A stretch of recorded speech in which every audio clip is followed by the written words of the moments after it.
मागच्या साधारण 3-4 दशकांच्या पासून काही सन्माननीय अपवाद वगळता बीडचं पालकमंत्रीपद हे कायम मुंडे घराण्याकडे राहिलेलं आहे. परंतु यावेळी हे पालकमंत्रीपद मुंडेंचे पारंपरिक विरोधक असणाऱ्या बारामतीच्या पवार घराण्याकडे जाणं हा कुठला दैवी संकेत म्हणावा.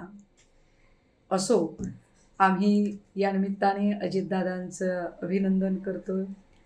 मी त्यांना व्यक्तिशः शुभेच्छा देते.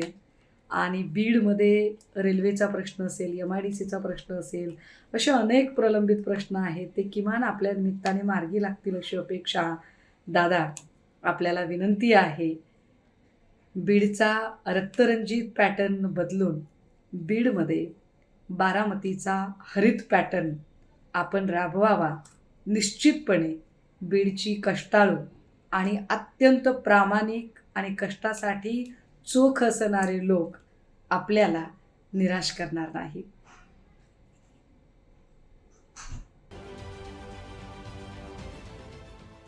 देश विदेशातील प्रत्येक घडामोडींचे लाईव्ह अपडेट मिळवण्यासाठी आता साम टीव्हीच्या सर्व सोशल मीडिया प्लॅटफॉर्मला लाईक, फॉलो आणि सबस्क्राईब करा. तसंच सर्व नोटिफिकेशनसाठी बेल आयकॉन प्रेस करायला विसरू नका.